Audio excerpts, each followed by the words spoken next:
amigos, estamos en un nuevo videoprograma. Hoy tenemos un gran artista invitado, David Cangá. Lo tuvimos en el congreso que tuvimos hace poco. Y vamos a empezar primero a saludarlo, que está en la otra parte del mundo, y luego vamos a hablar de su libro. Y a partir de ahí ya veremos lo que va saliendo. Buenos días para ti, David. ¿Cómo estás, hombre?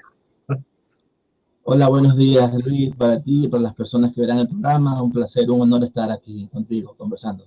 ¿En qué parte de América estás? En Ecuador, en una ciudad de la costa llamada Guayaquil, que es donde nací y donde resido.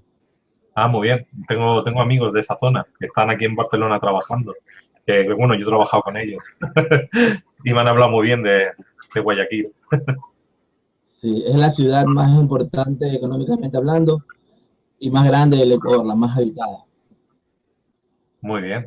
Pues es un placer, hombre, por lo menos contactar con gente de allí que también tenga este conocimiento oculto y que realmente nos desvele todo el conocimiento de la historia, ¿no? Y lo primero, para el que no te conozca, David Cangá, yo lo he conocido a través de Cristian y David Parceriza, varios amigos míos que ellos han ido subiendo vídeos. Lo que sí que es verdad que voy a decir que yo no conozco mucho su trabajo, con lo cual voy a empezar desde cero. Y lo primero que le quiero preguntar a David Cangá es que nos hable un poco de su libro La conspiración del ángel Gabriel. Muy bien. La conspiración del ángel Gabriel es un libro que publiqué en enero del 2014. Y publiqué, ese libro es una consecuencia de un libro anterior llamado Desenmascarando a Yahvé, y que yo publiqué en julio del 2009. Básicamente, ambos libros tocan el tema del análisis de los alienígenas que, haciéndose pasar por dioses, ángeles, enviados, salvadores, han originado, han creado, han impulsado ciertas religiones, porque yo me suscribo a la teoría, dentro de esta conocida como astronautas ancestrales, de que, si no todos, pero los más importantes cultos religiosos, los más influyentes en la actualidad, tuvieron origen en estas visitas de seres del espacio que se hicieron pasar por dioses. Entonces, en el Desenmascarando de Yahvé, mi principal objetivo era mostrar la faceta, todas las facetas, las cualidades que a mí me hacían desconocer al Dios bíblico como Dios. Su faceta antropomorfa, o sea, su lado humano, porque es un Dios prácticamente humanizado, que tiene sentimientos, que a veces se llena de iras, pero si se aspiraba el humo, un sacrificio ritual, se relajaba. Esto que tenía preferencias, que quería uno, pero odiaba a otro. Entonces, todas las injusticias y las maldades. Ese libro básicamente tiene mucho análisis bíblico, porque yo quería demostrar todas las facetas de ese Dios. Y luego al final de ese libro yo comparaba al Dios bíblico con los dioses de otros pueblos, para demostrar que era simplemente un Dios más, y que todos eran iguales, pero que ninguno era Dios, sino que todos eran impostores que se hacían pasar por dioses. En ese libro, como mi principal objetivo era mostrar la faceta maléfica de ese Yahvé, o Jehová como es conocido, yo usé la figura de Jesús como contrapeso para mostrar a Yahvé como el malo y Jesús como el bueno. Y yo realmente creía que Jesús era el bueno. Ahora, eso fue en el 2009. Luego de ese libro yo seguí investigando y leí el Corán y leí otras fuentes, como el libro de Bárbara Marciniak, Los Mensajeros del Alba. Cuando leí ese libro, fue la primera vez que accedí a la teoría que es sostenida por varias fuentes, de que pareciera ser que estas entidades que se han hecho pasar por dioses se alimentan, por darle un nombre, a nivel vibracional, de las energías que el ser humano emite cuando atraviesa diferentes estados emocionales. Y específicamente estos dioses que aparecen como dioses perversos vengativos, pareciera ser que se alimentan de esas energías densas que son las relacionadas con el odio, con la ira, con el dolor, con el sufrimiento, con el miedo. Eso me hizo mucho sentido, porque cuando yo escribí el libro Desenmascarando a Yahvé, yo realmente creía que ese Dios actuaba tan perversamente porque simplemente era una especie de entidad psicótica. Pero ahora me hace más sentido que si él y los demás dioses actuaban así, actuaban de esa manera, era porque querían generar los escenarios para poder alimentarse de esas vibraciones. Y yo hasta el día de hoy me parece que esa es la teoría que mejor explica todo. No digo que es la verdad absoluta, pero a mí, de lo que he investigado, es la que por el momento sostiene. Entonces, eso le dio un nuevo enfoque a mi punto de vista. Eso, sumado a que en el Corán se relata que el mismo Dios del Corán es el Dios que contactó a los principales líderes del pueblo hebreo y que vio a Jesús. El Corán es un libro que prácticamente relata toda la historia que encontramos tanto en los textos hebreos como en los evangelios, y lo relata con un nuevo enfoque.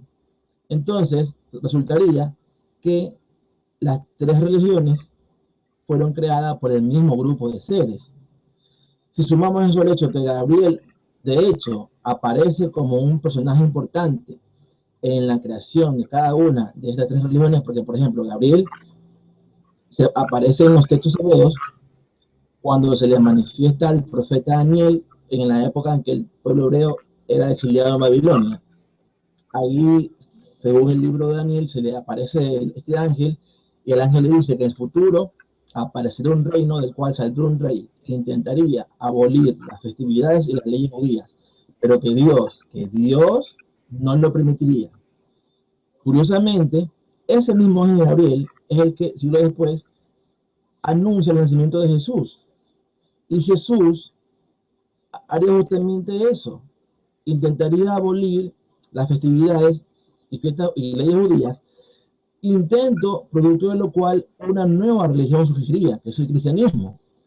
Porque el cristianismo aparece como producto de esa decisión entre los judíos que siguieron a Jesús y los que no.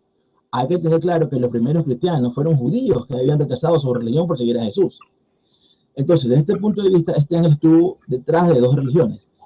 Y siglos después de eso, este mismo ángel sería el que contacta a Mahoma y le dicta el Corán, corroborando lo que afirma entonces el Corán, que los mismos seres, a través de esta cabeza visible, que es Gabriel, crearon las tres religiones.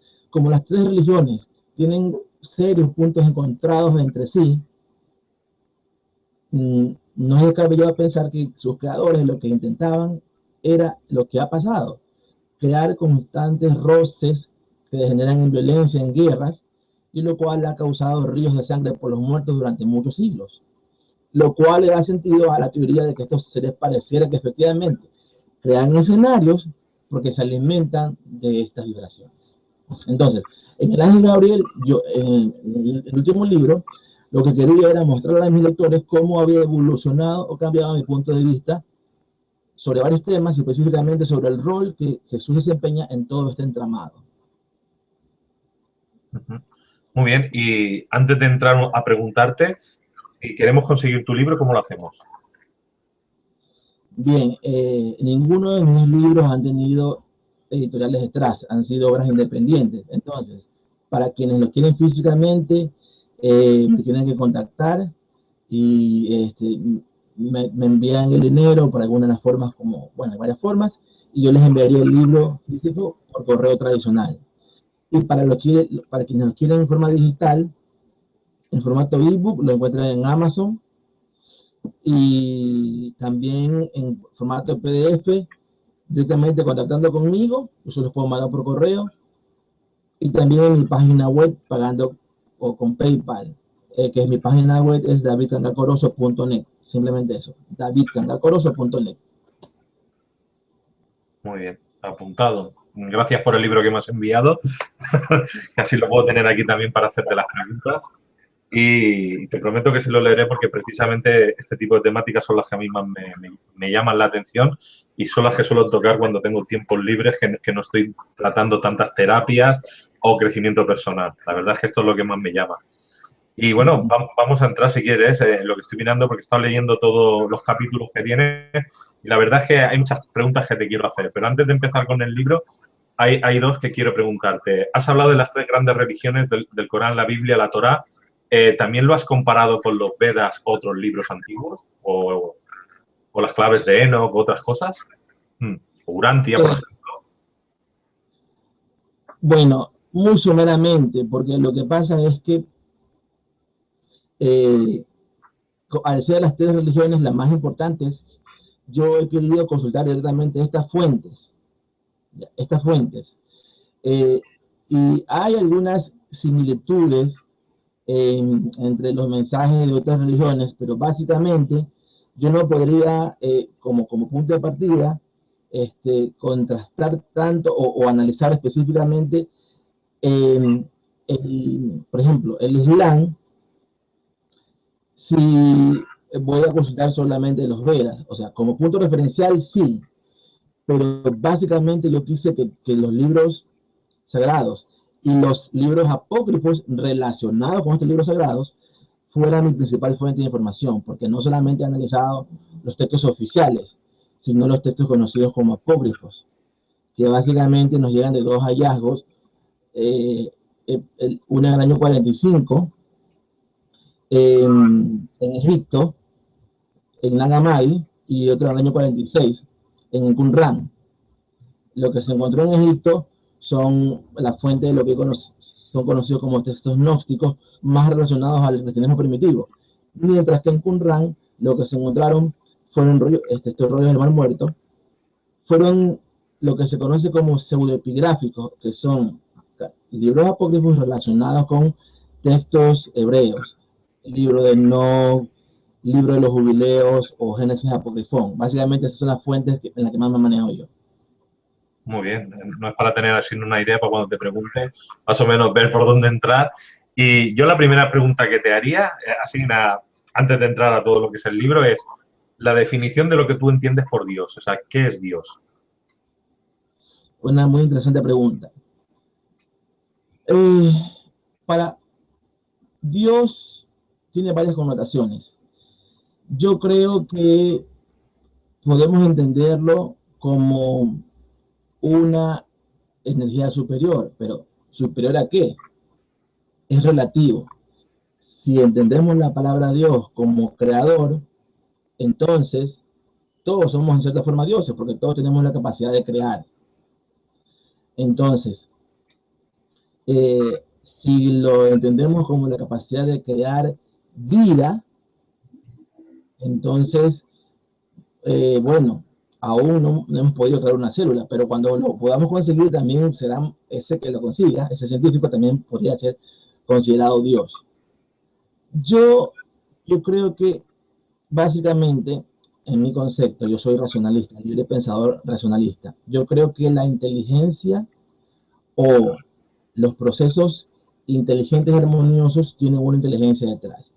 Entonces, en el contexto nuestro, yo pienso que podríamos considerar Dios a la energía inteligente responsable de la armonía que existe tanto en el planeta como en el cosmos, porque yo lo que percibo es que aquí en la Tierra, como en el cosmos, funcionan una serie de procesos armoniosos, interrelacionados,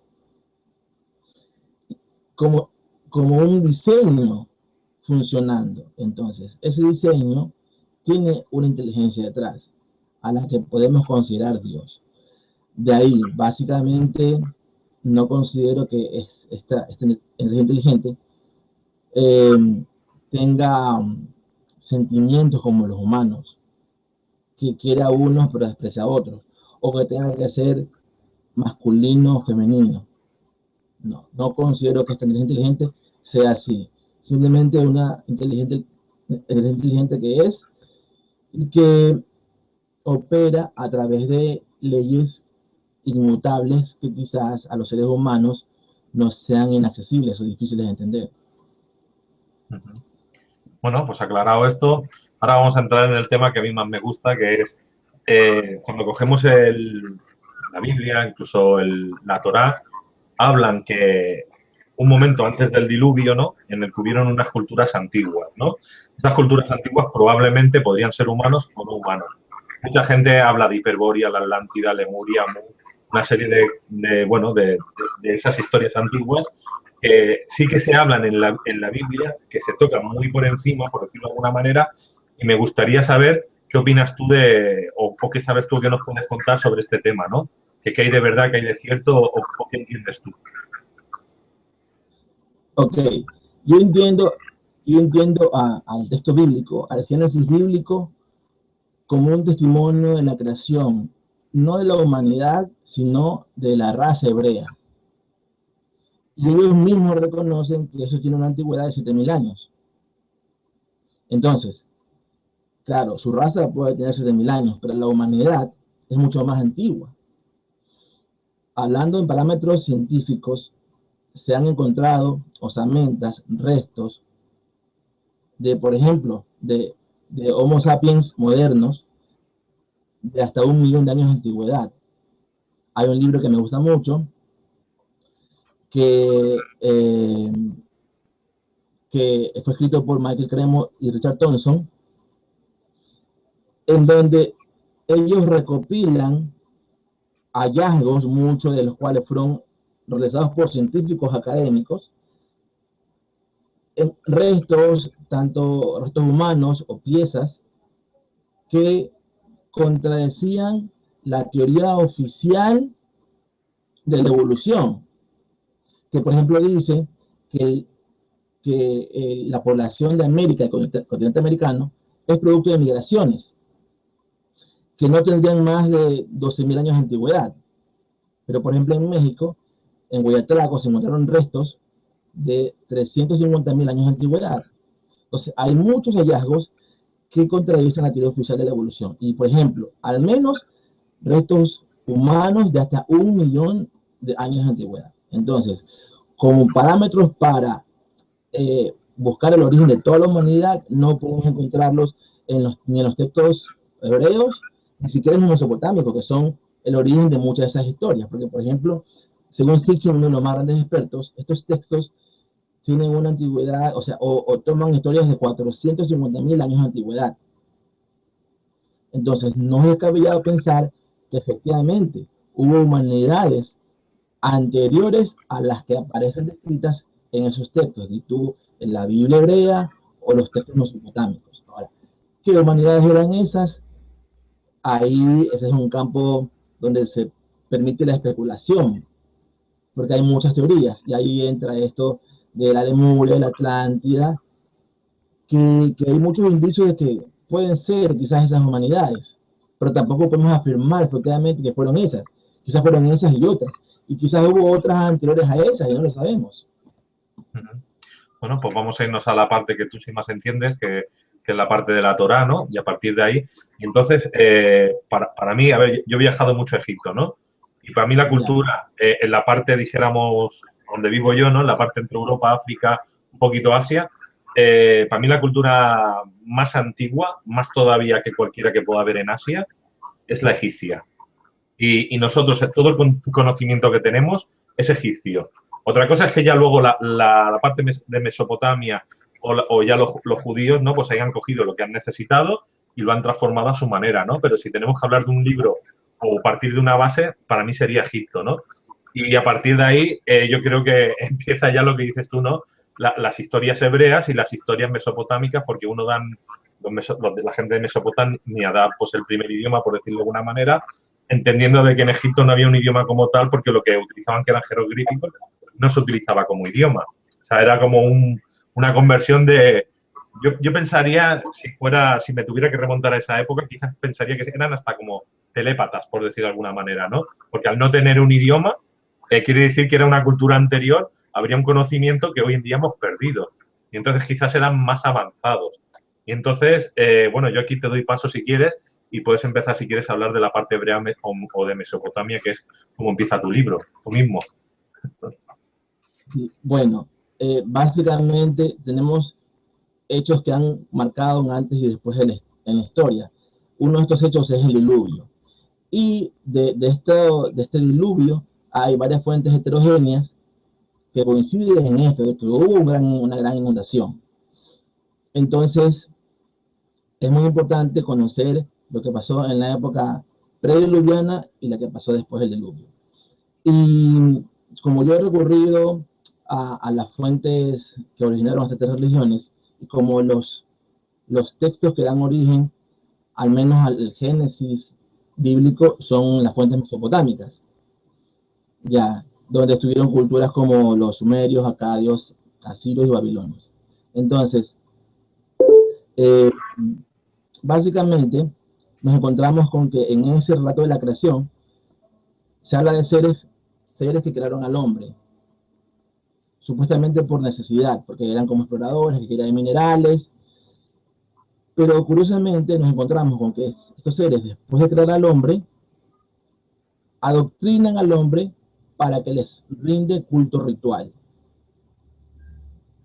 Esto no queda explícitamente manifestado, pero podemos inferir eso porque nos encontramos en una figura en que una deidad les mandaba calamidades y otra deidad contrataba a los hombres para decirles, si ustedes quieren librarse de estas calamidades, tienen que rendirle culto a la deidad que les está causando esto. Construyan un templo y lleven ofrendas, y seguramente esa deidad se apiadará de ustedes. Efectivamente, los humanos construían templos, llevaban ofrendas a los seres que les causaban mal y terminaban los males. Esto se repite varias veces en un texto conocido como la Atrahasis, y yo a partir de esa lectura intuyo que lo que estaba pasando es que el ser humano estaba siendo adoctrinado en el culto ritual. Nosotros podemos explorar mucho sobre los textos y muchas personas dicen que uno no puede fiarse de esos porque son escritos por seres humanos y pueden haber sido corrompidos, claro. Pero más allá de los textos tenemos los hechos, Luis. Y hasta el día de hoy, en muchas culturas, se sigue manteniendo la tradición de rendirle culto ritual a una deidad con la intención de obtener algo de esa deidad, llámale tú la naturaleza, la tierra o algún tipo de dios. Entonces, estos hechos que son tangibles e incontrovertibles necesitan que los desentrañemos. Y eso es una buena fuente para desentrañarlo. Entonces, todas las culturas ancestrales que nos reportan un contacto o interacción con seres superiores venidos de los cielos, tienen este detalle de que les rendían algún tipo de culto o veneración a estas entidades. Estas entidades pareciera ser que necesitaban ser venerados y adorados. Y el culto ritual, que era un culto muy minucioso, muy de mucho simbolismo, era también parte fundamental de ese proceso en la interacción entre seres humanos y estos dioses. Para que la gente lo tenga más claro, por ejemplo, en el contexto más reciente, no nos vayamos tan lejos que a la época de los Anunnaki, mencionados en los textos mesopotámicos. Siglos más recientes, cuando se reportan contactos de que la virgen tal, una virgen o un ángel, pasa que esta entidad que la gente identifica como una virgen o un ángel, contacta a un ser humano, ¿y qué le pide esa entidad al ser humano? Que le construyan ahí una capilla, un templo, adoración, y después efectivamente construye a través de un milagro como elemento de atracción, y lo que se consigue es que ese punto de encuentro, donde ocurrió el milagro, se convierta con el paso del tiempo en un centro de culto. ¿Y qué hacen los creyentes? Rinden culto. ¿Qué reciben a cambio? Milagros. Entonces, este proceso se repite en diferentes escenarios a nivel del tiempo. Entonces, algo hay ahí. Y esas son las cosas que a mí me interesa entrañar. Muy bien. Regresemos. Entonces, yo noté que había esta dinámica en que los dioses mandaban las calamidades y para pedir a los humanos que les rindan culto para dejar de someterlos. Entonces, esto en el contexto prediluviano según las fuentes mesopotámicas. Con esta figura nos encontramos también en las fuentes hebreas. Los académicos que estudian esto reconocen que no podemos decir que toda la Biblia o que todas las escrituras hebreas, pero que al menos muchas partes son simplemente ecos de historias más antiguas de Mesopotamia. Entonces, sea como sea, nos encontramos con la misma figura en el contexto hebreo. En el libro Levíticos, por ejemplo, es un libro de lo que es conocido como Antiguo Testamento, que solamente tiene como función detallar la forma adecuada de presentar los sacrificios rituales. Por eso es que más de un investigador ha dicho que es el Levítico más bien parece un libro de cocina, de recetas de cocina. Aunque esto pueda parecer jocoso, gracioso, hay un contexto detrás. En el contexto prediluviano, según las fuentes hebreas, hay un personaje que se llama Enoc, famoso porque aparentemente fue llevado al cielo. Ahora, hay eventos recientes que nos hacen o que nos invitan a prestar más atención a este personaje Enoc, porque por ejemplo, en el contexto de lo que hoy son estos grupos secretos, por ejemplo, masones o lo que es conocido como Illuminati. Por ejemplo, un amigo me comentaba, esto yo no lo sabía, un amigo me comentaba que Simón Bolívar, en una de sus cartas, cuenta que él, hablando de los masones, él decía que son como niños que en sus reuniones hacen muchos simbolismos y se ponen a hablar en hebreo. Y por ejemplo, hay un investigador, Fritz Springmeier, que escribió un libro que se llama La forma del Illuminati, que él menciona o relata cómo de su investigación cuáles son las técnicas que usan estas agencias secretas para utilizar a personas como zombies, como el proyecto de MK Ultra. Entonces, dice que los programadores, así le llaman, los programadores, usan lenguaje hebreo y lenguaje enoquiano. Entonces tenemos ante estas circunstancias de que nos encontramos con este detallito y que se menciona el Enoc bíblico, pero en un contexto más moderno, sí nos invita a prestar más atención y no tratar como una simple leyenda ese suceso relatado de este personaje siendo llevado al cielo. ¿Qué es lo que se cuenta? Este personaje, supuestamente, cuando los ángeles empezaron a contactarse con las humanas, a tener relaciones con las humanas, la deidad se enfureció. Si tú lees la Biblia, te sugiere el texto bíblico que lo que a la deidad le molestó fue que los ángeles tengan relaciones sexuales con las humanas. Pero si tú lees el libro de Enoc o los jubileos, lo que te encuentras es que no es que fue el contacto sexual de estos ángeles, sino que estos ángeles empezaron a revelar secretos a los humanos. Y se detalla que revelan secretos como usar, por ejemplo, las raíces, cómo hacer medicinas con las raíces, cómo hacer armas, o cómo interpretar las señales del cielo. O sea, información que les hacía más fácil la vida diaria. Pero si partimos de la premisa de que estas entidades tienen un escenario en el ser humano, para cada actividad diaria tienen que presentar un sacrificio ritual, el hecho de haber accedido a este conocimiento un poco lo liberaba de la obligación de presentar sacrificios rituales. Y pareciera ser que esto no lo podía permitir la deidad. Entonces, eliminó con el diluvio a estos seres humanos que se habían corrompido con la información revelada por los ángeles. Pero antes de eso, se llevó Enoc para que no se corrompa, lo destruye en el cielo y luego lo regresa a tierra. Ahora, aunque en el libro de Enoc se detalla que lo que a él se le enseñó fueron temas de astrología, interpretación de los signos del cielo, por una fuente, por un relato posterior que tiene que ver con su ascendiente Abraham, hablando con su hijo Isaac, lo que encontramos es que Abraham le dice a Isaac, según Jubileos, antes de morir, Abraham habla con Isaac y le especifica que cuando él vaya a presentar un sacrificio ritual, tiene que seguir ciertas normas y le empieza a detallar con mucha minuciosidad. Al final de ese detalle, que es tan extenso como lo que tú puedes encontrar en el Levítico, al final de ese detalle le dice a Abraham a Isaac que tiene que hacerlo así porque así él, Abraham, lo leyó en los libros de sus antepasados, Enoc y Noé. Esto corrobora que lo que en realidad se le enseñó a Enoc en el cielo fueron las formas correctas del culto ritual. Muy bien, entonces, por varias fuentes podemos intuir que estas entidades que interactuaban con los humanos tenían estas necesidades vitales. Ser adorados, que les teman, y que se les presenten cultos rituales.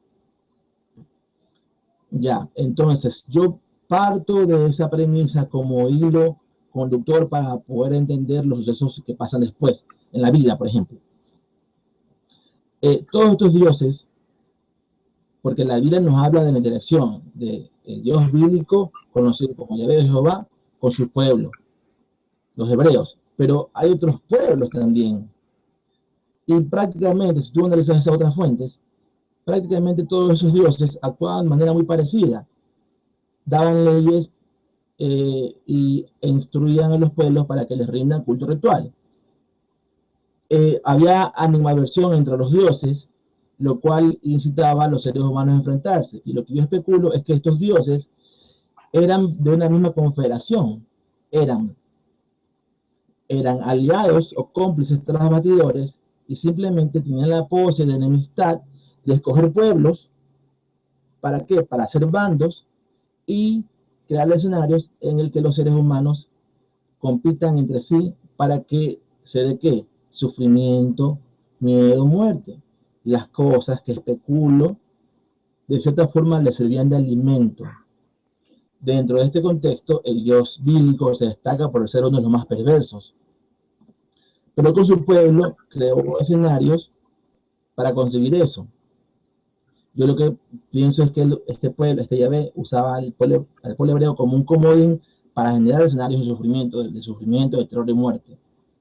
Ahora, en algún momento, esta deidad, en complejidad seguramente con las demás, se dio cuenta que la forma más efectiva de conseguir esto, adoración y confrontación entre los humanos, era crear religiones que muevan muchas personas, masas, y que choquen entre sí.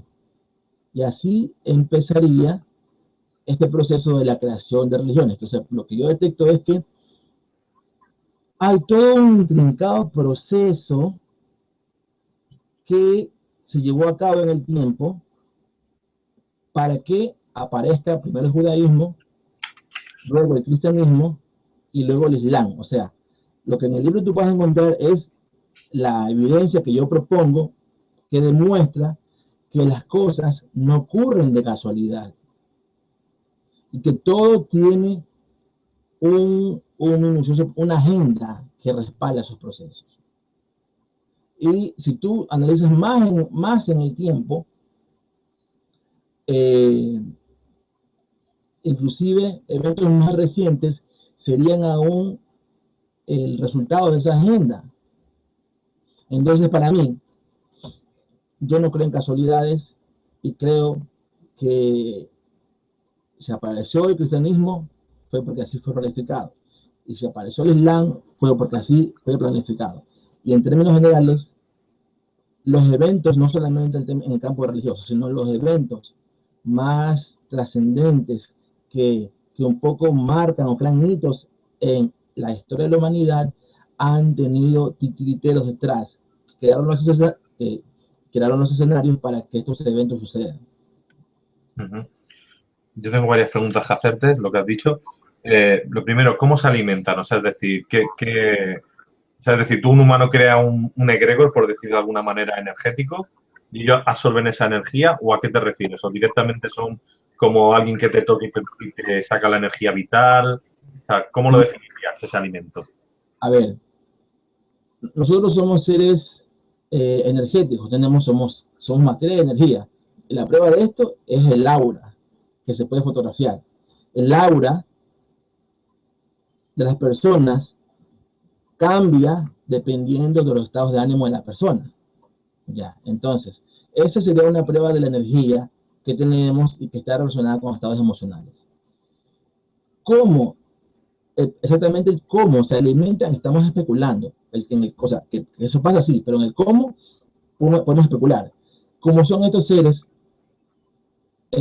multidimensionales, sería una especie de alimentación a través dimensional, en la que ellos pueden, nuestra energía, es emitida y ellos, sin tener que estar físicamente aquí con un cable conectado a ti, ellos pueden absorberla a nivel interdimensional.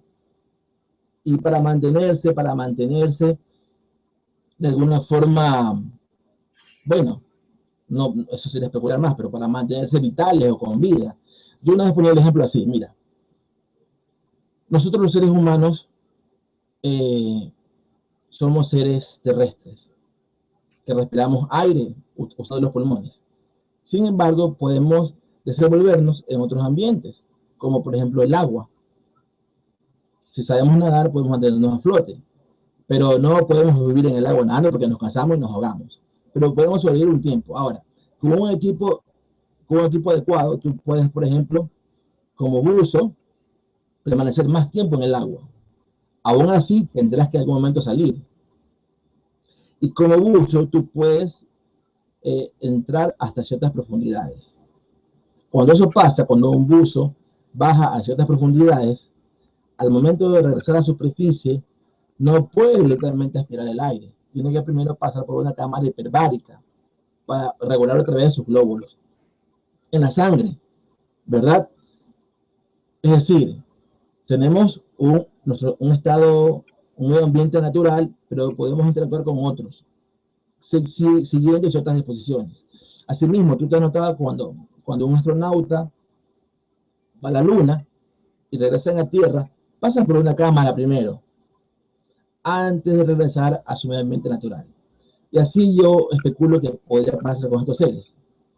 Estos seres son de una dimensión superior, pero al ser multidimensionales pueden manifestarse en esta dimensión más densa, porque especulamos que las dimensiones, a medida que son superiores, son más sutiles. Entonces, ellos pueden manifestarse en esta dimensión más densa, pero que puedan hacerlo no significa que no sufran cierto desgaste al manifestarse aquí. Y lo que yo especulo es que efectivamente sufren cierto desgaste. ¿Y cuál es su cámara hiperbárica para compensar ese desgaste? Esto. La alabanza, la veneración que reciben de los humanos, el miedo, las vibraciones emocionales densas como miedo, sufrimiento, que también reciben de los humanos, o que los humanos emiten y ellos absorben, y todo lo que es el culto ritual. O sea, porque el culto es todo un proceso que quizás nosotros no lo entendamos, pero si tú te fijas en que estas entidades piden mucho, si tú lees el texto bíblico y lees cómo se Yahvé, era tan minucioso en especificar en qué día, a qué hora, cómo tiene que ser el altar, qué tipo de animal no se puede. Entonces, todo ese intrincado proceso minucioso nos sugiere que el culto ritual tiene un significado, un trasfondo, y no es el simple hecho de tirar un animal a las brasas. Ahora, que no lo podamos entender no significa que no haya algo detrás. Entonces, muy bien, me parece que esto ya tiene que ver un poco con lo esotérico. Por eso, en aquella vez de la conferencia mía que se cortó por problemas técnicos, yo decía que mi impresión es que, claro, es muy importante ser muy técnicos, muy científicos, usar las herramientas de la ciencia para analizar estos temas, pero que si solamente usamos la ciencia que es materialista, que es positivista, nunca vamos a desentrañar el trasfondo, porque esto evidentemente tiene un trasfondo esotérico que está más allá de la simple análisis de la materia de los hechos físicos. Hay un trasfondo esotérico y mientras tú eres más positivista, más materialista, nunca lo vas a percibir. Por eso digo, hay que tratar un poco de ver el trasfondo detrás de esto. Y para mí va por ese lado. Entonces, puede ser cómo recolecta la energía, puede ser que quizás es emitida en el ambiente, la recetan en algún tipo de forma y después la captan, no sé los detalles, pero no me queda ninguna duda de que recolectan esta energía que son frecuencias vibracionales que emitimos nosotros. Y después de la evolución de las religiones, quizás ahora el deporte sería el sustituto, ¿no? El fútbol, el rugby, fútbol americano, todo esto que hoy en día se está viendo, es otra manera de recolección, ¿no? Así es. Y yo, haciendo una culpa, porque yo soy parte de las personas que es fanático de un equipo y que va al estadio, pero sin lugar a dudas, un estadio lleno de gente encolerizada, por ejemplo, porque piensan que el árbitro perjudica a su equipo, es un banquete energético. O, por ejemplo, una plaza donde hay una corrida de toros y la gente vibra cuando el animal sangra. Es decir, y recién lo comentaba en una de mis redes, somos seres bárbaros. O sea, somos animales que nos hemos ido más o menos civilizando.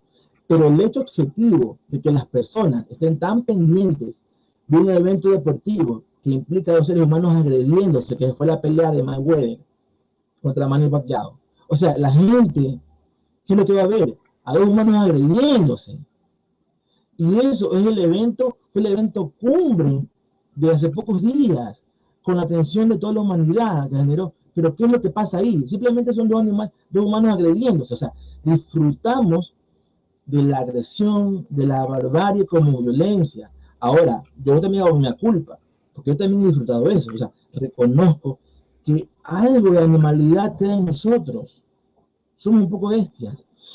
Y sí. Pero no será un virus que nos han puesto a través de una manipulación de ADN, porque quizás a lo mejor nosotros seríamos seres espirituales y no animales.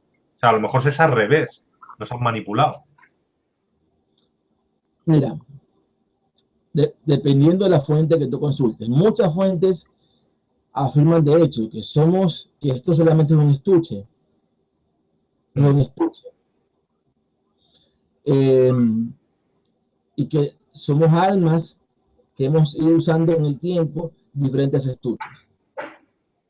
Pero también es cierto que en todos los tiempos, desde que el hombre es hombre, ha buscado mil excusas para agredirse.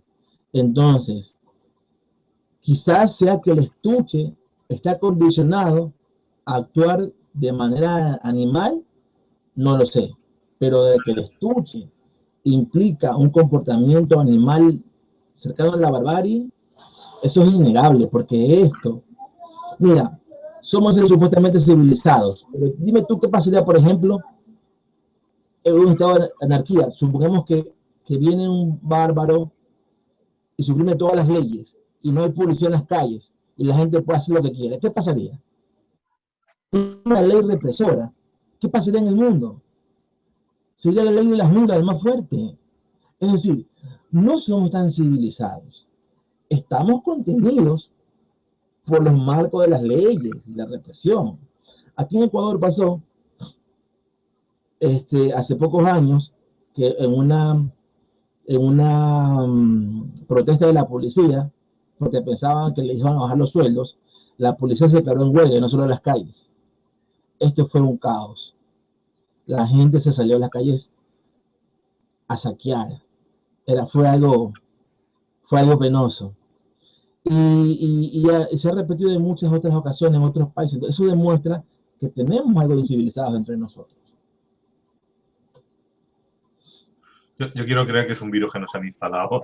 No sé si es verdad o mentira, quiero decir, una suposición. Porque a ver, una cosa que puedo ver yo es que los animales también tienen conciencia y espiritualidad. Y si convives con animales te das cuenta que también se comunican, ¿no? Y los animales solo matan cuando tienen necesidad. Y nosotros, en cambio, matamos por placer o por diversión o por lo que sea, por estado de locura. Entonces, si nosotros somos animales, está claro que nos han manipulado, porque hacemos cosas que los animales no hacen. Entonces, desde mi comprensión humana digo que algo está sucediendo que nadie nos cuenta, ¿no? Y aquí ya entraría yo también a preguntarte si estas razas nos han manipulado de la manera que tú has dicho, que son multidimensionales. Si tuviéramos que ponerles algún nombre o decir más o menos cómo son, ¿quién crees tú que puede ser de todas esas visualizaciones que la gente habla, ¿no? A través de Internet o de los libros? Yo, la verdad es que prefiero no aventurarme a decir son estos, son aquellos, porque pues ya entrando a identificarlos, los más comunes nombres se escucha que son los reptilianos, los draconianos, y que los pleiadianos son los buenos, y los reptilianos son los malos. De hecho, según Bárbara Maxiniak, que es una persona que se declara contactada por pleiadianos, en la historia que ella cuenta en un libro que se llama Mensajeros del Alba, estos pleiadianos cuentan una historia de que pareció a lo que tú sospechas, de que Dios creó al ser humano y que esta creación inicial fue, ese ser humano era como una biblioteca ambulante, porque fue el resultado de la colaboración de distintas razas que colaboraron en ese ADN, y que ese producto era muy similar en capacidades a sus creadores, pero que una raza que no participó en la creación y que ellos identifican como los reptilianos, se quiso apropiar del proyecto, como el que no ayuda a hacer la torta, pero después que la ve hecha se la quiere comer solo. Ya. Entonces, hubo una lucha entre pleiadianos, o la Confederación de la Luz, como ellos llaman, y los reptilianos, y que los reptilianos ganaron.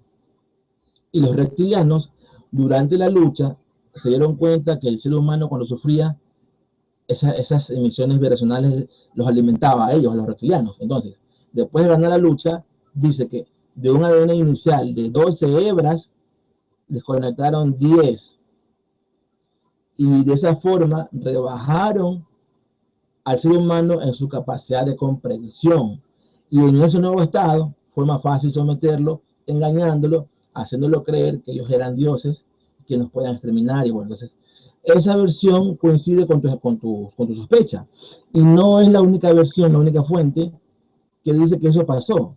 Que nosotros hemos sido, que hubo una lucha entre dos bandos y que un bando ganó. Entonces, bueno, los detalles de cuántos bandos hubo y cómo fue esa lucha y cómo se llama el bando que ganó y cómo el que perdió, esos son detalles. Y yo no puedo afirmar que sí, que fueron los pleiadianos los buenos y los reptilianos los malos. No, yo ahí no me meto porque eso es especular. Pero lo que a mí sí me queda es que muchos indicios nos empujan a pensar que parece que eso pasó así, que somos manipulados por una entidad superior, que no la veamos no significa que no exista. O sea, la gente piensa que para que creen los ovnis tiene que ver un marcianito con antenas. No. El tema de la interacción de los seres humanos con estas entidades es mucho más profundo que ver un platillito. Que hay personas que dicen, señor, con estas cosas porque nunca hay un platillo. No. No se trata de que tienes que ver un platillo volador. Simplemente mira a tu alrededor. Hay cosas que no tienen sentido. ¿Cómo tú puedes entender que hay seres humanos que adoran como Dios a seres tan perversos? Eso no es normal. O sea, dentro de lo irracionales que somos, hay cosas que sobrepasan el absurdo, porque hay seres humanos que en su vida diaria son personas buenas, que respetan las leyes, que son buenos vecinos, buenos padres, pero que van a la misa y leen un libro y adoran a un ser que ahí está escrito que mandaba a matar, que mandaba a robar, y lo adoran como Dios. Es como un estado de hipnosis. Eso no es normal. ¿Por qué las personas siguen adorando a estos seres que parecen cualquier cosa menos un Dios? Entonces, y las personas, ¿por qué están dispuestas a morir por ese tipo de seres, por esos dioses? Porque los seres humanos, los más imbuidos, los más embebidos en el dogma, son capaces de ofrecer su vida por eso. Eso fue lo que pasó en las cruzadas.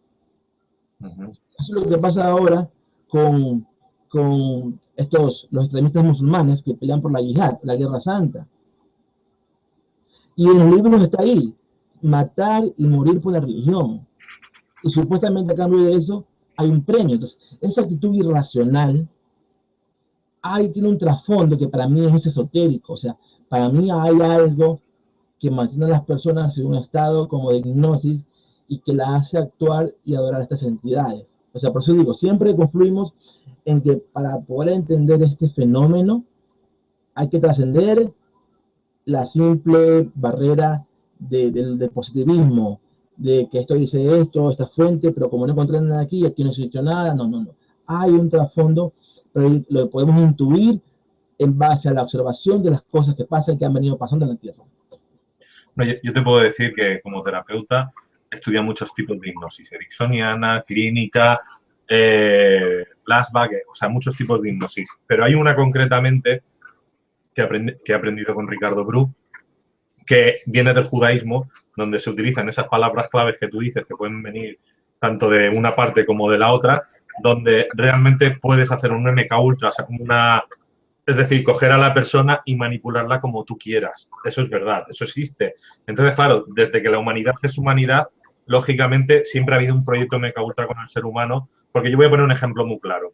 Es decir, los animales viven armonizados con el entorno. Ven una selva y se armonizan. Tienen pelo, tienen plumas, viven armonizados. El ser humano es incapaz de vivir en la selva ni en ningún sitio sin modificar el terreno. Eso ya te está dando un dato, no somos de aquí. Es el dato principal. Y el segundo dato que yo diría es que somos depredadores a una escala superior, porque barremos con todo. Entonces somos los mayores depredadores en este planeta que se vea. Yo ya no voy a hablar de otras entidades o de bueno, otros mundos sutiles. Ahí no entro. Yo me refiero en el mundo físico actual de la 3D. Entonces, claro, si ya coges esas premisas, dices, algo no está bien aquí. Algo no está bien. Luego también las diferencias de raza, que también hacen que nos dividamos, ¿no? Como decías tú, por religiones, pero también nos dividen como razas para que siempre haya, pues eso, un racismo, una lucha continuada, donde siempre choquemos entre nosotros, ¿no? El hecho de que seamos diferentes ya hace que estemos manipulados. Entonces yo estoy de acuerdo totalmente de que actualmente los iPhone, los smartphones, la televisión, tiene esa frecuencia tan baja, pero no es muy, o sea, no es de una vibración muy baja hipnótica, pero sí la suficiente para manipular al ser humano. De hecho, todo el mundo que ve la tele habitualmente, pues no suele leer libros, ¿no? Poner un ejemplo muy... El que ve mucha televisión no lee, no tiene otro tipo de mentalidad y es por el proceso hipnótico en el que está. Y eso la verdad que nos está haciendo daño. Ahora, mira, es muy interesante como tú lo planteas, pero como esto ha venido pasando, desde antes que existan la tele y los iPhones, eso te dice que el tema es aún mucho más profundo. Y lo que hay ahora son más medios para afinar este proceso de tenernos hipnotizados. Pero mira, por ejemplo, yo lo que veo es esto. Nosotros, en la esencia nuestra humana, tenemos estas tendencias que son incentivadas por estas entidades. Por ejemplo, mira, hay procesos históricos que no se pueden entender como una natural evolución de las cosas. Te pongo un caso. Supuestamente fue África el origen de la humanidad, ¿verdad? De África salió el primer hombre moderno que después cruzó a Europa, a Asia y bueno, después a América, supuestamente. Si fue África el lugar más antiguo habitado por seres humanos, no debería haber sido por sentido común el que más se haya desarrollado. ¿Cómo podemos entender que cuando en la Edad Media en Europa ya tenían estas carabelas, estos barcos, tenían armas y navegaban, pero iban a África y se encontraban con tribus viviendo en una etapa de anterior evolución que les hacía fácil prácticamente cazarlos? ¿Cómo en el ámbito sociológico podemos entender esa paradoja? Te pregunto, por ejemplo. Yo te puedo decir que aquí en España, concretamente en las cuevas de Altamira, otras cuevas que hay famosas, existen otras razas humanas, como puede ser el Neandertal, u otras que son anteriores al Homo sapiens y que hoy en día se están demostrando que en el ADN lo tenemos mezclado. Entonces, si partimos con esa teoría, ¿no?, de esa mezcla o esa hibridación, probablemente Europa fue uno de los primeros sitios que yo conozco por antigüedad, ¿no?, de que hubo hibridación en diferentes humanidades y quizás salió la que hoy en día conocemos como raza blanca, por decirlo de alguna manera, ¿no? Eso es lo que yo pienso, pero porque tú has dicho, en México, en Laco, ¿cuánto has dicho? 3.000, no me acuerdo ahora lo que has dicho, ¿no? Años. Bueno, Sí, claro. exactamente. Allí ya es antiguo, pero es que aquí en Europa o en la parte, por ejemplo, de Rusia o China, se han encontrado cosas más antiguas y no se sobreentienden, más que en África. Entonces, ante el escenario de que no podemos entender este desfase de desarrollo, en niveles normales, tenemos entonces que confluir a que ha habido una intervención externa y que ha incidido en que ciertos sectores se desarrollen más que otros, ¿verdad? Ahora, esta especulación, esta conclusión a la que arribamos así, por simple lógica, se ve corroborada por, por relatos que nos llegan desde esa época, porque, por ejemplo, el famoso credo mutua, este chamán al que ha entrevistado David Icke, ¿sabes qué cuenta? Mira, nosotros sabemos por Andreas Faber-Kaiser, un gran investigador español que yo miro mucho, ya partió de este mundo. Él nos cuenta en su libro fantástico que se llama La Conquista Programada, que antes que llegaran los españoles a América, hubo visitas que condicionaron, visitas desde arriba, que condicionaron el terreno. ¿Para qué? Para que a los españoles, que eran un puñado simplemente contra miles de aborígenes, les fuera más fácil conquistar esta tierra. Y por eso, como título, dice Faber-Kaiser en su libro, a alguien le interesaba que la cruz domine esta tierra. Bueno, si quieren detalles, yo les invito a leer ese libro. Ahora, ¿qué es lo que pasa? Eso lo sabíamos, pero Credo Mutua nos dice que algo similar pasó en África, que antes que llegaran los españoles hubo sucesos que condicionaron que a esos españoles se les haga fácil conquistar a los aborígenes africanos. Y Credo Mutuo hace una reflexión muy sencilla, pero muy profunda. En un momento hubo confrontación entre el africano y el español, pero a pesar de que el africano peleaba contra el invasor, ya había adoptado la religión del invasor. ¿Cómo se puede entender que tú renuncias a tus propias creencias y has adoptado las creencias de que te está invadiendo? Eso no se puede explicar como un fenómeno, una evolución natural a nivel sociológico. Eso solamente se puede entender cuando hay fenómenos exógenos que intervienen para modificar estas situaciones. Entonces, en ambos casos, esa intervención lo que favoreció es que el cristianismo impere en ciertos sectores del mundo. Ese mismo proceso sucedió para que en ciertos sectores imperen otras religiones. O sea, a través de estas apariciones, fenómenos naturales, se crearon las condiciones para que ciertos dogmas imperen en ciertas regiones. Y al crear las mismas condiciones o cosas parecidas para que dogmas diferentes imperen en otras partes, lo que se creó es un mundo dividido en sectores y en creencias que en algún momento iban a confrontar. Entonces, para mí, por ejemplo, esto responde a una agenda pero ancestral. O sea, esto, por ejemplo, esas visitas que crearon las condiciones para que aquí impere la cruz y que pasaron hace 5 siglos, están relacionadas con eventos, por ejemplo, que encontramos en las escrituras hebreas hace 1500 años o más. No, mucho más, 3000 años, porque, por ejemplo, que el pueblo hebreo hubiera estado esperando con ansias a un Mesías era el resultado de una serie de condicionamientos creados por su mismo Dios. Porque lo que pasa es que este pueblo, como se les prometió una tierra a la que después llegaron y la conquistaron, pero después le fue arrebatada, y esperaban recuperarla. En ese proceso hubieron cosas que están narradas en la Biblia, por ejemplo, en que el pueblo hebreo era sometido por otro pueblo, pero se ve ahí mismo que ese otro pueblo era enviado por su mismo Dios. O sea, su Dios les envía enemigos que los sometan. Luego, ese mismo Dios, después de un tiempo, hace que surja un Salvador, un libertador, al que dota de facultades sobrenaturales para que guíe al pueblo y los libere de ese sometimiento. Y los libera. Luego, después de un tiempo, repite el ciclo.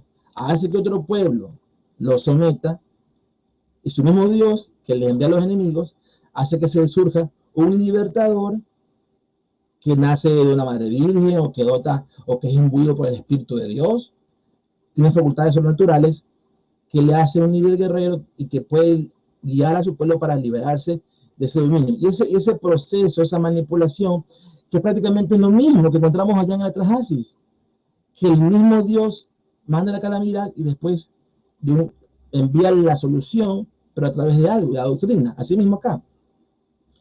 Ese proceso que yo lo tengo escrito en mi libro, en este libro,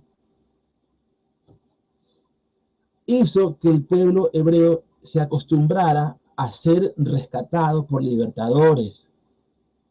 Entonces, cuando apareció el Jesús bíblico, él, aunque no cumplió todas las cosas que se esperaba del Mesías, igual ellos lo querían hacer rey, porque estaban esperando eso, y esa llegada implicaba que ellos recuperen su estatus de reino de Israel, que se puedan liberar de los romanos. Entonces, bueno, el punto es que esos sucesos que encontramos descritos en las escrituras hebreas, esa manipulación que creó las condiciones para que el pueblo espere un Mesías, y cuando aparece ese Mesías, al no cumplir todas las condiciones, hace que haya una división entre los judíos, porque unos lo siguieron, otros no, y de ese grupo que lo siguieron, surge la nueva religión. O sea, todos esos procesos, y esto después que encontramos acá en África y en América, son simplemente etapas del mismo proceso de la planificación de estas entidades para crear religiones contradictorias. Es lo que yo percibo. Porque yo aquí te quería comentar, que se me ha olvidado preguntarte antes, para crear esas religiones, como tú estás diciendo, se tuvo que crear los idiomas, la ortografía, la escritura. Es decir, estas entidades orquestaron el que unos seres que se comunicaban probablemente telepáticamente, digo probablemente, pero no lo podemos demostrar en la antigüedad, de golpe y porrazo tienen un idioma común en el planeta que luego lo dividen en X idiomas. No importa. Y ahí es donde realmente la religión se pone fuerte. Sí. Cuando entra la escritura. Entonces, probablemente la escritura la hayan donado a estos seres pues para, vamos a decir, como ahora dices tú, que está la televisión, ¿no? Que es un estado hipnótico, la escritura sea parte de ese estado hipnótico de la antigüedad. O sea, nos borra la parte de cerebro. Sí, y regresando al ámbito esotérico que hay detrás de este fenómeno, hay un caso particular con el idioma hebreo. El hebreo tiene algo en su resonancia que es utilizado como mantra. O sea, por eso decía Springmeyer en su libro, La fórmula Illuminati, que el hebreo es un idioma mágico. Y no es él la única persona o investigador al que se lo he escuchado decir. Pero porque lo que pasa es que las palabras tienen una vibración, ¿verdad? Entonces, en este idioma tienen una vibración especial que ya entrando al ámbito esotérico, ciertos mantras, ciertas frases te permiten abrir portales, contactar con otras realidades. Yo no manejo esas cosas, pero no me queda duda que eso es posible. Entonces, estas sociedades secretas lo que tienen es un conocimiento heredado que les da las pautas para cómo, utilizando ciertas frases en ciertos idiomas o ciertas escrituras, poder abrir esos puentes entre esta realidad y otras. Y se menciona que el hebreo es una de estas herramientas. Se menciona que esto lo recibió Salomón, de quien se dice que tenía muchos poderes, que tiene el poder para dominar ciertas entidades, que pueden ser demonios, entidades de bajo astral, que podía comunicarse con los animales. Bueno, tanto en el Corán como en otras fuentes apócrifas hebreas, se nos describe a Salomón con estas capacidades. Entonces, siendo muy positivista, muy materialista, uno tiende a tomar como leyendas esas historias, pero yo creo que definitivamente algo de cierto hay en esos cuentos mágicos, porque es la única forma de comprender esto. Ahora, hice una fuente más reciente que te habla de la denominación MK Ultra y te dice que usan esos nuevos elementos, entonces algo es cierto. Hombre, yo te puedo decir por experiencia propia y conocimiento que lo que tú estás hablando, por ejemplo, de Salomón se llama Goecia, que actualmente se está utilizando, que actualmente hay gente que lo enseña, que parte desde Egipto, ¿no? Los grandes magos de esto están en Egipto, aquí en España tenemos uno, y que realmente existe. A ver, yo lo que he visto, por ejemplo, los rabinos, es hacer esos mantras, por ejemplo, para matar a una persona. También se ha visto. Y se ha Para visto matar a una persona. para matar a una persona. O sea, tú Wow. dices ciertos cánticos, ciertos mantras y eliminas a quien quieres eliminar. Se muere automáticamente. Y se pegan unas 3 horas cantando esos mantras y lo consiguen. O sea, es decir, las palabras que digo yo que tienen poder existen. Y yo a través de hipnosis no me las han enseñado muchas porque no quieren darte ese poder, ¿no? O sea, no te lo quieren dar. Pero yo he visto cómo actúan a través de la mente sin articular palabras, solamente con la mirada, poder dejar a una persona hipnotizada en nada de segundos. Y si ellos utilizan unos mudras que se utilizan con los dedos, es un MK Ultra, o sea, te pueden romper todos tus esquemas. O sea, esa realidad existe, porque yo ya la he visto. Entonces, no me la estoy inventando. No, yo la he visto y la he sentido en mí. Entonces, claro, dice, ¿de qué estamos hablando? No, esto es real. Y te aseguro que lo que hoy en día Estados Unidos puede hacer con el MK Ultra, Proyecto Bluebeam o cualquiera de los que puedan tener más avanzados, vienen de la parte hebraica, seguro. Sí, sin lugar a dudas. Entonces, Y, tenemos, sí, dime. ya, ok, yo te iba a decir que tomando en consideración estas realidades, tenemos que reconocer que no hay tal cosa como el libre albedrío. No hay libre albedrío. ¿Por qué? Porque somos vulnerables a la manipulación que otras entidades ejercen en nosotros sin nosotros darnos cuenta. Entonces, ¿qué libre albedrío puede tener una rata a la cual en un laboratorio yo le creo una caja, una trampa? Claro, es libre de moverse, pero una trampa que yo le creé. ¿O qué libre albedrío puede tener una persona que ante un tronar de dedos se activa un código que la hace actuar como un títere y él no lo sabe? Entonces no hay tal cosa. Por eso es que yo no encuentro descabellado esto que algunas personas manifiestan, que esto es una prisión, que la tercera dimensión es una prisión. No es tan descabellado eso. No, yo soy de los de Salvador Freixedo, ¿no? Dicen que somos una granja humana y probablemente lo seamos. Yo Yo estoy también. porque, visto lo visto, ciertas entidades cómo manipulan, ¿no? Porque, claro, hoy en día, bueno, todos los casos que se están viendo en el mundo son de manipulaciones. Habidas y por haber, por entidades del bajo astral, por extraterrestres. A mí son todo lo mismo. Son formas de pensamiento, formas de vibración, que depende de la persona lo que ella entiende y depende de lo que tenga abierta la glándula pineal, va a percibir una cosa o va a percibir otra. O sea, no deja de ser un proyecto Bluebeam, ¿no? Depende de la holografía que te pongan delante, vas a creer una cosa o vas a creer la otra, pero el fin es el mismo. La manipulación es la misma. Ahora, escúchame una cosa. A mí me parece que Hollywood a veces nos da como ciertas pistas de lo que pasa, pero nos los manda como ciencia ficción. Entonces, no sé si tú conozcas el caso de Stanley Kubrick con la película que en inglés el título era Eyes Wide Shut, pero que en español llegó acá, América llegó con el título de Ojos Bien Cerrados, de Nicole Kidman Sí, la y Tom Cruise. Entonces, en esa película, lo que aparece es un ritual de personas que usaban unos mantos, unas capuchas, donde había una persona en un trono y se hacía un círculo y había unas mujeres desnudas que eran utilizadas como las que se dan, bueno, de forma simbólica como las que eran las presas, las ofrendas de sacrificio. Y resulta que una persona entrevistada por David Icke, que se daba el título de una diosa madre, que era una persona que aparentemente los Illuminati usan en sus reuniones secretas, esta especie como de medium para contactar con el otro plano, y contaba cosas muy parecidas a lo que Kubrick muestra en esa película. El hecho curioso es que Kubrick muere misteriosamente poco tiempo después de la película, como si le hubieran cobrado el mostrar esa realidad. Sí. Yo tuve aquí a David aquí en Barcelona, nosotros lo estuvimos grabando con Alicia y yo estuve en el camerino con él un buen rato y la verdad que estuvimos hablando de este tema. A mí me hacían traducción porque yo no hablo el inglés, me lo estuvieron haciendo con traducción simultánea y yo le estuve explicando que conozco gente aquí en Barcelona que hace esos ritos reales. Digo, o sea, no he estado yo, pero sí sé los nombres y en los sitios donde se han hecho. O sea, que que eso es real, o sea, no es ficticio. Y como eso, muchas cosas más. Otra cosa, por ejemplo, que le enseñamos aquí en Barcelona era el rito al dragón, ¿no? O a la serpiente, como se le quiera llamar. En España, el rito normalmente siempre es taurino, al toro, ¿no? Todo lo que tenga que ver con los cuernos, con la vaca, ¿no? Por decirlo de alguna manera. En Barcelona, ¿no? En Cataluña, ¿no? Aquí todos los ritos son al dragón. Y por decir de alguna manera, San Jordi, ¿no? El que mata al dragón, es el patrón de Barcelona, por decir de una manera.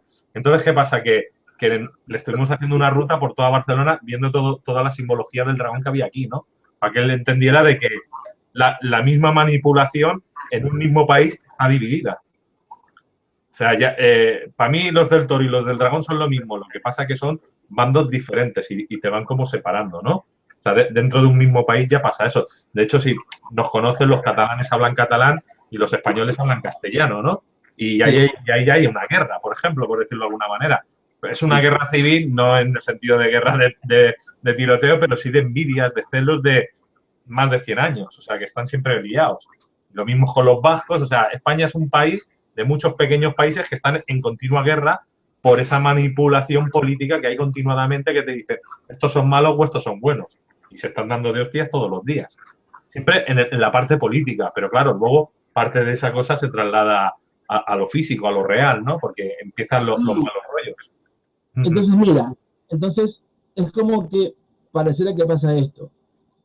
El ser humano en esencia tiene, por el estuche que usa, tiene este condicionamiento, esta tendencia hacia buscar excusas para dividirse.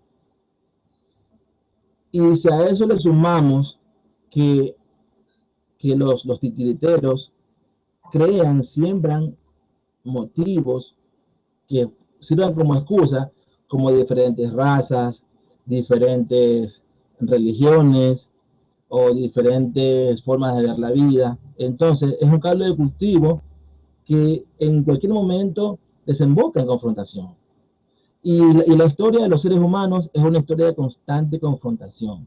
Eso es lo que tenemos como común denominador a través de toda la historia. La historia de la humanidad es una historia de guerras. ¿Por qué? ¿Por qué pasa eso? Eso es lo que tenemos que tratar de desentrañar. Yo creo, desde mi ámbito, creo que mucho tiene que ver esta maquiavélica intervención de entidades que pareciera que de alguna manera se benefician con estos escenarios en que nos encontramos divididos y enfrentados. Pero ahora vamos a dejar un poco, vamos a decir, lo malo y vamos a buscar lo positivo del hombre, por decirlo de alguna manera. ¿Tú qué crees que podríamos hacer nosotros para vivir en un mundo mejor? Porque, claro, no va a ser todo miedo o terror, ¿no? No vamos a implantarnos ahí. Vale, hay seres que nos pueden manipular. Sabemos que nos han metido en guerra, sabemos que nos siguen manipulando a través de la hipnosis o otros sistemas, pero no el idioma. ¿Qué podemos hacer? Okay. Lo que pasa es que nosotros nos debemos a un medio ambiente. Entonces, hay cosas que tú puedes hacer en busca de distanciarte de todas las tenazas de la manipulación, pero esa actitud, esa decisión te va a hacer que tú te alejes, te apartes de tu medio ambiente. Yo te diría, por ejemplo, mira, los seres humanos no necesitan buscar un Dios en el exterior. Busca a Dios dentro de ti mismo. Pero ¿qué es lo que pasa? Que el establishment hace que, al menos en los países hispanos, en Hispanoamérica, la creencia religiosa sea algo natural con la sociedad. Y hay muchos eventos que tienen una relación con los ritos religiosos. Tienes, por ejemplo, que cuando alguien se muere, llama a un sacerdote, o cuando alguien nace, le hacen un bautizo. Entonces, hay muchos eventos que tienen una connotación religiosa. Y si tú te apartas de eso, si tú te vas a apartar de tus amigos que practican esas prácticas, que tienen esas prácticas, entonces te vas a hacer un ermitaño, te vas a alejar del establishment. Entonces, la libertad tiene un alto precio. Si tú te declaras un rebelde contra las doctrinas que te enseña la sociedad, como las tendencias de moda, como la tendencia de lo que tiene que ver, o sea, la sociedad se mueve por tendencias, por lo que le imponen. ¿Qué es lo que estaba de moda hace unos días? la pelea de Mayweather, por ejemplo. Si tú dices, a mí no me importa eso, que eres un aburrido, que no te invitamos a mi casa a ver la pelea, que no te invitamos a la fiesta, entonces yo no creo en ningún tipo de Dios, no te invito al bautizo de mi hija, no te invito a mi matrimonio, te vas apartando de tus congéneres que practican esas cosas. Entonces, ser libre tiene un precio. Ser libre significa apartarse de las prácticas comunes de los que te rodean.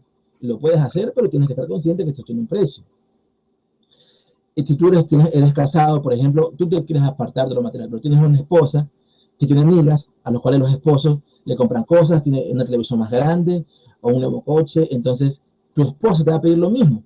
Y si tú te declaras en rebeldía, ¿qué es lo que causa eso? Roces con tu esposa. Es una decisión. Entonces, tú decides. Y yo pienso que uno de los medios más importantes para la liberación es el conocimiento. Ok, está bien, te interesa el tema, lee la Biblia, pero también lee el Corán, lee los textos de los Vedas y compara lo que dicen esos textos. Si tanta necesidad tienes de una filosofía que haga elevar tu nivel de conciencia, yo te recomiendo, por ejemplo, el Tao.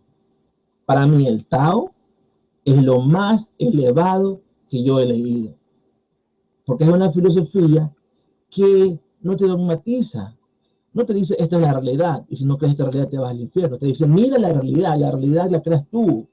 Las cosas tienen sentido en base al observador, lo cual también es corroborado por la física. Entonces, bueno, si alguien me pide una filosofía, hay personas que necesitan algo, una filosofía que puede ser, yo les recomiendo el Tao, por ejemplo.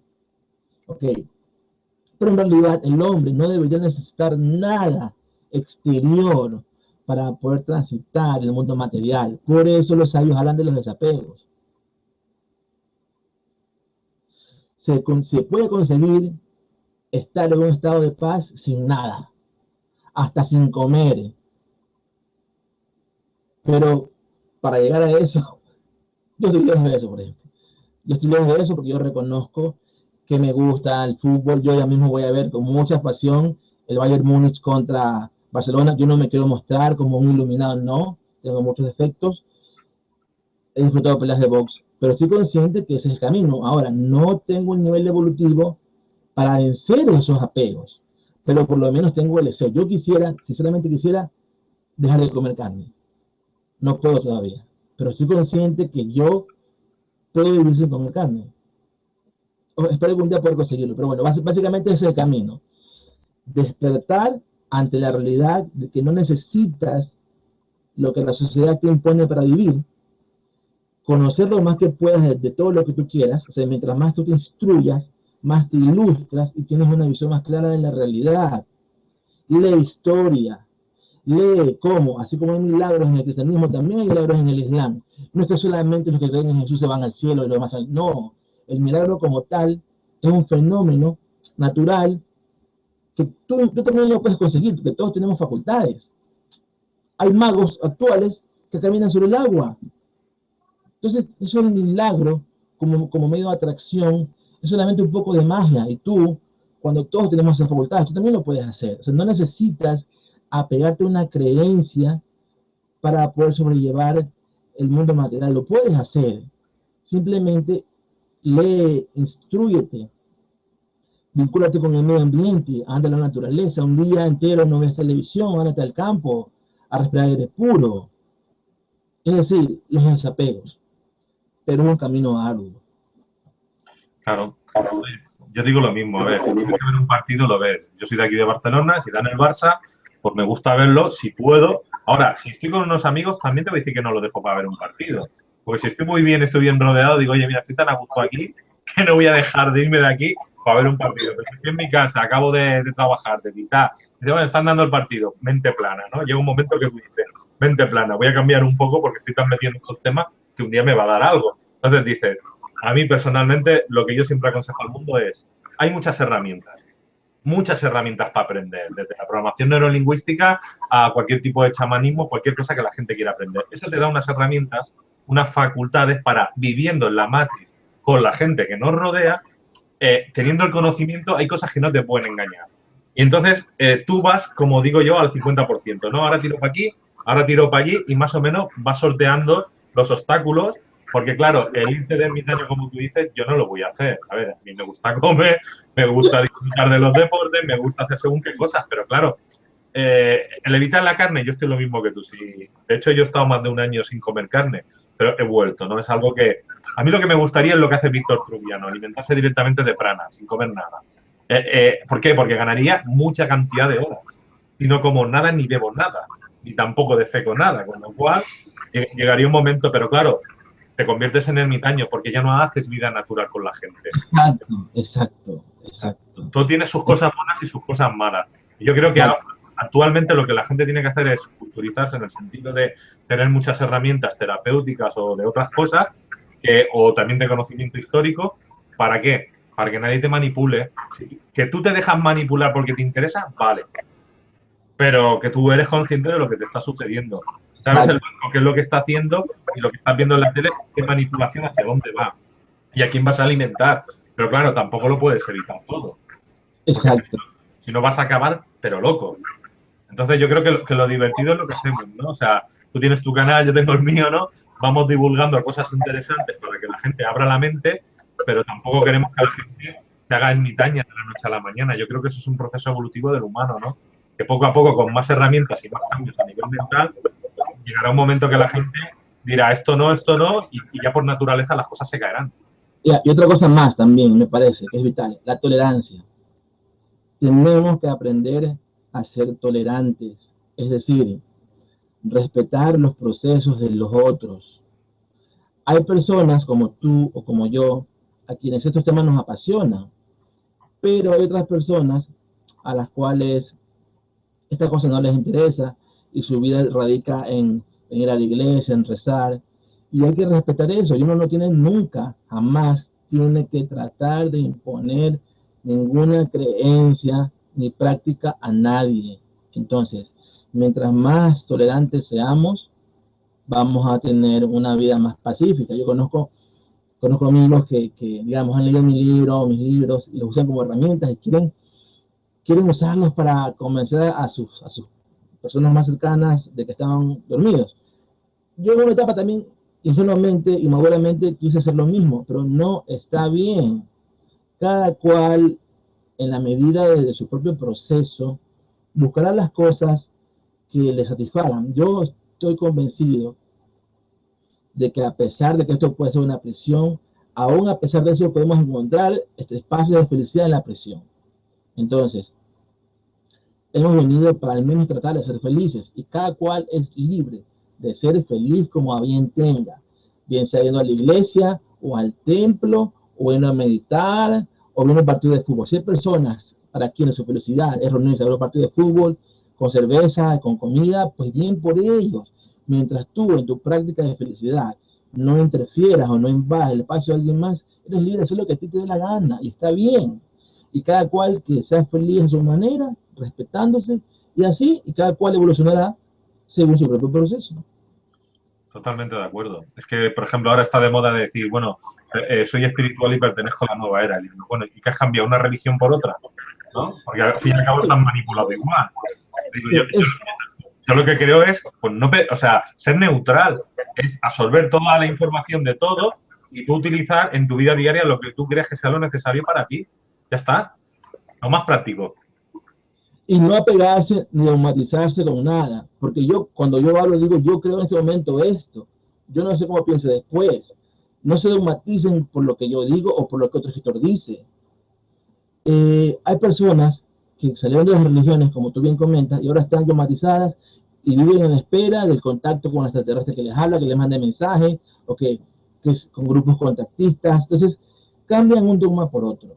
Y el tema es nuevamente los desapegos, no apegarse a nada, a ninguna práctica o a ninguna teoría de un escritor X. No apegarse a nada, que todo fluya.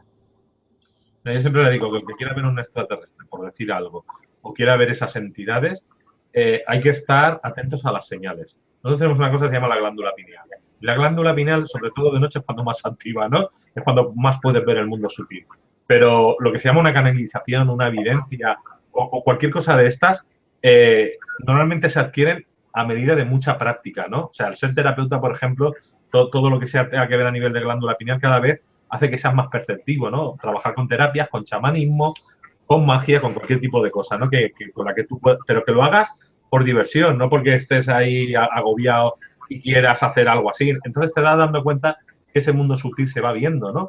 Entonces no hay que estresarse. Es decir, tú quieres ver algo, primero yo te diría que mejor si no lo ves. En el sentido de decir, no es aquí lo que atraiga sea algo negativo. Así es. Yo pienso que estas entidades hay muchas que no es que sean ni buenas ni malas, sino que trabajan para ellos. Y como trabajan para su negocio, su historia, su vida, tú te puedes ver envuelto en una mierda grande. Entonces, si yo veo bajar un platillo volante, lo normal es que me vaya para el lado contrario, no que me ponga a ver quiénes son. Porque probablemente ellos me van a intentar meter algo de su historia que seguro que a mí no me conviene a la larga. Entonces, hay que respetar que sí, que el que puede ver es porque desde pequeño todos nacemos siendo videntes, todos podemos ver a lo largo de nuestra vida, pero como no entrenamos lo perdemos, ¿no?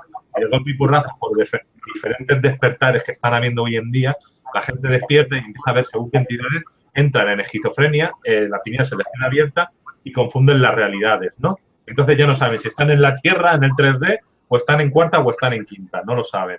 Entonces, para evitar eso, hay que ser progresivo. O sea, simplemente estate atento de lo que sucede a tu alrededor y verás las señales. Y verás que hay cosas que son diferentes. Y ahí entramos donde hablábamos al principio de la locura del ser humano, ¿no? Que ahí te darás cuenta cómo las cosas van cambiando y ves otras realidades que se ven. Sin lugar a dudas, estoy totalmente de acuerdo con eso, Luis. Pues no sé si te queda algo más por decir de tu libro o cosas que quieras comentar.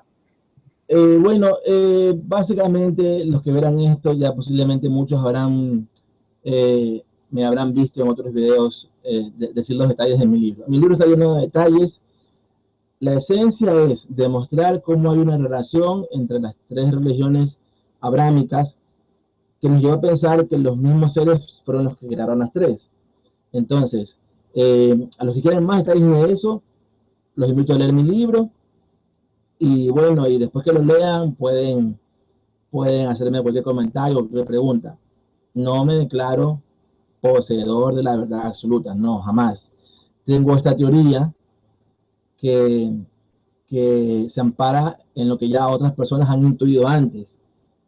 Y yo lo que he querido hacer es reunir evidencia para robustecer esa teoría, nada más. Entonces, al que esté de acuerdo con ella, bien; a los que no estén de acuerdo con ella, también. Los interesados en el libro me pueden contactar, y los que no estén interesados en el libro, en el tema OVNI, también, bueno, también lo estimo, y cada cual que se apegue o que suscriba a la teoría que más les haga sentido, ¿no? Yo solamente lo que hago es colaborar en esta rama, aportando evidencias en lo que me parece que es, en lo que yo sospecho que es el hilo que desentraña muchas de las realidades que no son inherentes, ¿no? Estos escenarios de confrontación. Me parece que por ahí va la cosa, pero solamente es una teoría más. Claro. Bueno, yo he estado mirando todo, durante hemos estado hablando del libro tuyo, y he visto que hay un capítulo, por ejemplo, que dice Lee, Yabel, no sé qué, ¿no? Como diciendo, son el mismo ser, ¿no? Ahí me he quedado yo un poco, que también lo he escuchado de otros autores, ¿no? Pero ya para cerrar, me gustaría que me explicaras un poco qué deducción has sacado tú a través del libro, de estos seres. Mira,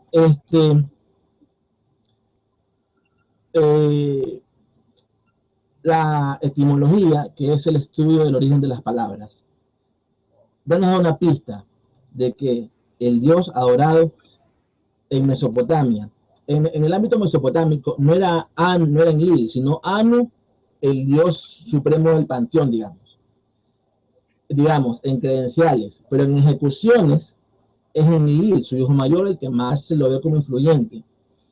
Ya, entonces, Enlil, el nombre Enlil, porque en el ámbito mesopotámico, En significa señor, y por ejemplo, Ki significa tierra. Entonces, por ejemplo, Enki, hermano de Enlil, era el señor de la tierra.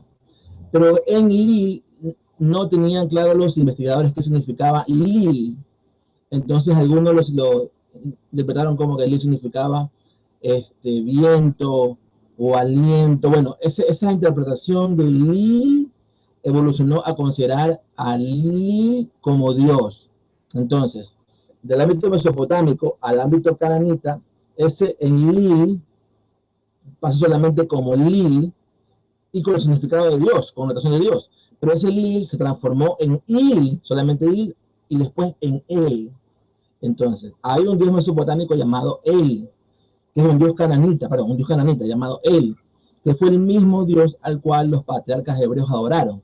Este El aparece en la Tanaj como El Shaddai o El Elión. O sea, no hay ninguna duda que este es el dios al cual los patriarcas adoraron. Eso explicaría, por ejemplo, por qué Ismael, el hijo de Abraham, del cual emergería una fracción de lo que después serán los musulmanes, es Israel, de donde se originan las 12 tribus. Y todos los ángeles tienen terminaciones en él: Gabriel, Miguel, Rafael, Uriel. Entonces, este Enlil, que después pasa a ser él, es el que después evolucionaría en Alá.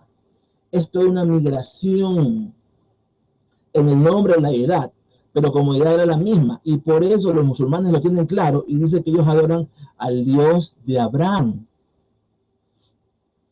Ok, entonces, aparte de la investigación ufológica que los conecta, la etimología también respalda esa teoría. Lo que no tiene una evolución etimológica es en el Yahvé, en la versión de Dios que se manifiesta a Moisés. Okay. Este Dios, cuando se presenta a Moisés, se identifica solamente como unas siglas. O sea, con una frase, yo soy el que soy, que se convirtió en un acrónimo, en YHB o YHWH.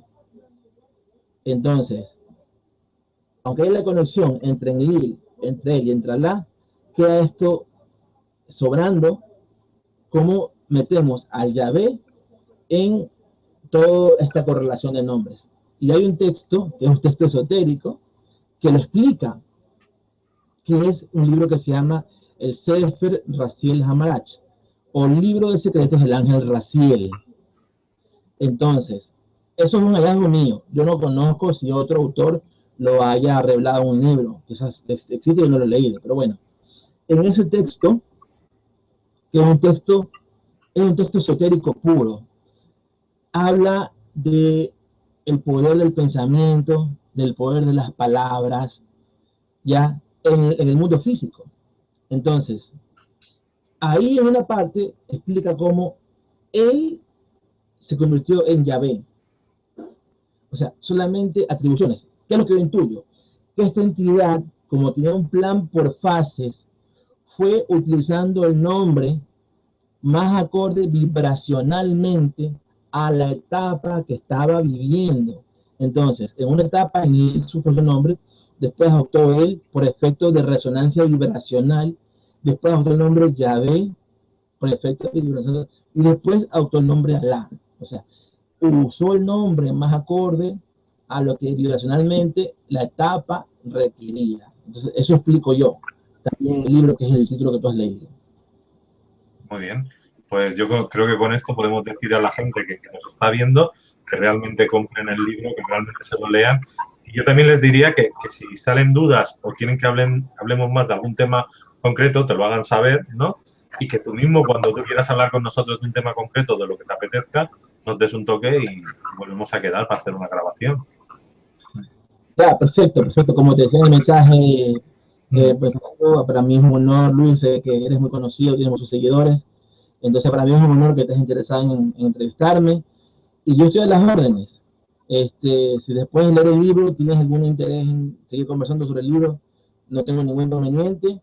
O si alguien te pide, no hay ningún problema, yo estoy a las órdenes para cualquier momento que desees entrevistarme. Pues muchas gracias por estar, Seth, y gracias por esa conexión desde la otra parte del mundo, que también se agradece hablar con gente en cualquier parte del planeta para que no sea siempre lo mismo, ¿no? Así es. Pues nada, vamos a ver el partido y a ver si ganamos. Yo voy a Barcelona, yo sí quisiera una final Barcelona-Madrid. Es que te lo digo porque donde tú vives también hay un Barcelona, ¿no? Exacto, en Barcelona. Está con camiseta amarilla, pero en Barcelona también. Yo soy hincha de esa Barcelona. Sí, sí. Pues nada, niño, la próxima nos seguimos hablando y cuando queráis aquí estamos. Hasta otra. Muchas gracias nuevamente y bueno, un saludo, que estén muy bien.